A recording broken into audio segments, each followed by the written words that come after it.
le malheur que l'on choisit sur la tête de quelqu'un préfère elle-même choisir sa propre victime. yéen a nekk borom a cay fanaan Pastef bii. luñ fi jiitewut fii ci seen ay syndicat soo ay dàmbuj affaire ci ay grève amul. te yee ñoom ñoo waxoon ne nit ki mënoo ko fal jox ko ay milliards jox ko oto jox ko lépp di koy déglu. marquage à la clé nga ko war a def yéen a ko fi wax de. donc pourquoi tey ngeen di xas ay journalistes wala ngeen di xas ay journal wala ngeen di xas ay parution ci journal. mais ils font leur rôle. La presse médiatique leur rôle c'est quoi? C'est d'informer et d'informer juste. fekkee ne lu ñu doon wax amul mën ngeen leen porter plainte accuser leen diffusion de fausses nouvelles wala diffamation waaye lu ñu wax lu ñu teg loxo la. au port autonome de Dakar. am na ñoo xamante ne 4 contrats ñii 5 contrats lañ am ñu dàq leen ñu waroon nekk en situation de CDI ñu dàq leen pacte de stabilité sociale ne wax joxoon wàllu jiw boobu nañ leen ñi war embauché nañ leen embauché. ñi nga xam ne war nañ leen jëlaat ñu jëlaat leen te jusqu'à présent rien n'est fait Fouras. ñooñu duñ ay sénégalais. ay sénégalais lañ. FONGIP ministère des mines ak yeneen direction yi nga xam ne tax nañ ay nit. ba tey man am na benn seen réunion boo xam ne def nañ ko CNTS man demoon naa assister réunion bi. 3800 travailleurs. 3800 travailleurs ñu dàq leen ay nag ay pères de famille ñii seen sëy tas nañ ñii seen doom yi war a fa ay scolarité ak nag leneen mais qu'est-ce que vous voulez? Les gens meurent de faim. Les gens n'ont plus rien à manger. Ils ne peuvent même pas assurer la scolarisation de leurs enfants. Vous voulez que les gens se taisent? Nous sommes dans quel état? Lan ngeen bëgg gars yi duñu wax dëgg mais il faut que le Sénégal dise la vérité. ku wax nag ne président Macky Sall de l'alliance yi ñu fi fekkoon moo fi nekk en 1900 ba léegi moo fi nekk wax dëgg neexal ci animé de très mauvaise foi laaj ko enseignants yi nga xam ne ñoom ay salaire de 250 000 ay salaire de 300 000 lañ doon daw ñu quadruplé seen salaire. laaj leen le problème de collectivité territoriale je vous dis le véritable problème xam nga dans la vision de l'État et dans la gestion des finances publiques et dans la territorialisation des politiques publiques dañoo amoon identification deux parties l'État central et l'État territorial. L'État territorial moo taxoon ñun waa au conseil ñu proposé woon la création d'une fonction publique locale et cette fonction publique locale avait déjà une administration boo xamante moo waroon saytu lépp li nga xam ne mooy la gestion des collectivités territoriales avec une indépendance totale avec l'État central. de ce fait dañ doon am seen système de trésorerie normal boo xamante ne en fonction des textes de loi bi nga xam moom mooy administré dañuy xool naka la ñuy échelonné ak alignement bi ci la ñuy augmenté woon les salaires des maires ak yokk 80 000 francs ci salaire bi nga xam ne dañ ko waroon étaler sur une durée de 5 ans wala durée de 4 ans yooyu nag amoon na loo xamante ne état c'est la continuité am na lu ñu motali parce que les salaires des maires ont été augmentés les salaires des SM ont été déjà foulés mais les travailleurs nag ñi nga xam ne ñu ko nekkoon ci collectivité territoriale de ñii dañu doon soxla CDI direct embauche mais comme on était dans l'organisation de l'état territorial avec les lois et règlements et l'état d'avancement ci biir carrière bi donc fallait que mu am benn attente boo xamante ne il faut que mu am parce que nag saa yi booy defar administration da nga ci dugal lépp lu nga xam ne mooy ingrédients yi nga xam ne moom mooy au bénéfice de l'administré mais aussi au bénéfice de l'acteur bi nga xam ne moom war na ci am ay progression war na ci am ay échelons yoo xamante ne moom na ci am et chaque saa yi boo quitté grade A1 wala dem A2 wala A0 A1 A3 dafa war a am loo xamante ne moom moo war a accompagner say prime say indemnité ak ay yeneen détails yi nga xam moo war dugg ci sa salaire. loolu nag moo nekkoon organisation boo xamante ne moom moo nekkoon ci loolu lañ nekkoon looloo taxoon mu amoon et puis man j'ai eu à recevoir le central syndical qui gère tout ce qui est les travailleurs des collectivités territoriales. Au temps où j'étais le président de la commission de développement des pôles territoires au conseil après bu ñu waxtaanee j'ai fait un rapport on a ñu invité session lëm waxtaan ci rencontrer tous les présidents de conseils départementaux plus de 300 maires ñu rencontré ko avec les techniciens des collectivités territoriales ñu élaborer benn travail boo xamante ne sous Diomaye nous l'avons remis le dossier. Je ne vais pas entrer dans les détails mais nous l'avons remis le dossier. loolu c'était waaw suñ troisième session Diomaye moo def décret d'ouverture ñu travailler ci jox ko dossier bi donc tey étalonnage bi ñu doon wax noonu sànq loolu c'est le produit du Haut Conseil ñu ñoo ko liggéey jox leen ko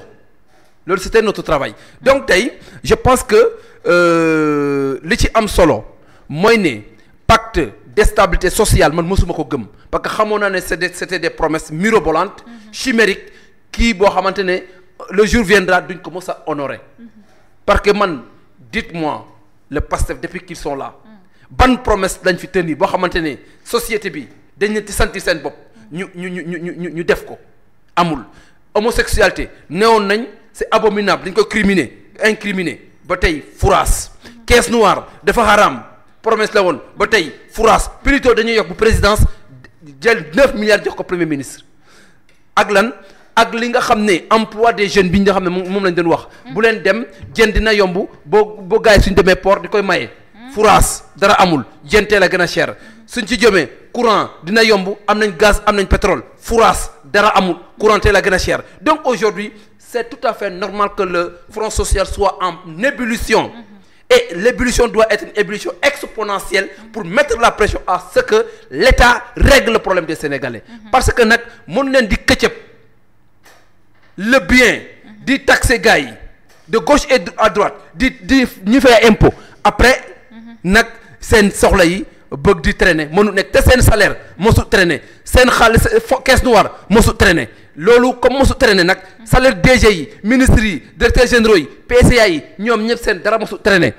képp ku bëgg a faju da nga faju képp ku feebar da nga faju képp ku bëgg a dem voyage da nga ko def donc tey le sénégalais lambda bi nga xam ne moo leen fal ngeen war a am empathie altruisme allocentrisme envers eux yéen ngeen di tirer sur eux comme quoi que ils ne sont pas patients véritablement loolu wax dëgg neex la ñàkk yërmande la ñàkk a bëgg sa réew la et quand on me parle de patriotisme je dirais que ça c'est de patriotisme de la pacha patriotisme de pacha la loolu du patriotisme boo xamante ne patriotisme républicain la mais patriotisme de pacha la parce que nag l'État quand on te nomme quand on te donne un État tu dois militer pour le bien-être de tes Sénégal de ta population et les mettre dans des conditions optimales pour que véritablement qu'il ait un ouf de soulagement mais tey tout est à lambeau ñëpp a nekk ci insuffisance pulmonaire kenn noweetul parce que ñëpp a sonn dund bi dafa métti travailleurs yi il tire le diable par la queue et puis dara doxul loolu nag loolu fi am kanta nag ay grève yi grève état grève loi moo ko permettre loi la c'est une législation c'est des textes qui permettent aux travailleurs avant tout d'abord d'écrire des recommandations des mémorandums pour alerter ou bien des lettres pour alerter l'autorité comme quoi qu'on est prêt à faire réaction face à ceci mais saay boo toogee ak nit ngeen wax ak moom ñaari góor suñ toogee ne dañuy def pacte de stabilité sociale pour que véritablement balaa ñuy am ñu jot échéance finale bi ñun dinañ honorer la moitié wala l'intégralité mais fekkee nag loolu am na te ñuy ñëm à l'échéance terminale te loolu amul mais duñ yëngu mais dañuy yëngu force ñu yëngu te nañ yëngal ba mu saf nag parce que nag ñoom caisse noire baa nga feem ñu ngi lekk seen xaalis de bu ñuy lekk seen xaalis di gunandat di yéeg ci ay oto yu nooy yu rafet Damboj nekkoon fii di crier di wax lu ne te tey kenn déggatu ko mu wax ci enseigne gars yi après bon ils veulent quoi que les gens se taisent loolu mënu nekk il faut que les gens parlent c'est le moment de parler suñ waxul ils seront les plus grands perdants ñi nga xam ne ay pères de famille lañ doon am ay salaire fekkee ne salaire 50 000 sax lañ doon am chaque fin du mois sax suñ la ko dagalee am na lu ñu la dagal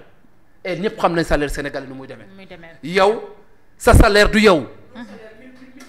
un salaire pour 1000 personnes li moo fi nekk donc kooku noonu fekk xam ne 1000 personnes ñoo nekkoon benn chaîne benn nit yaakaar kenn nit nga ñëw couper les ponts salaire boobu nga dagg ko mais tu décimes toute une famille les amis les camarades les cousins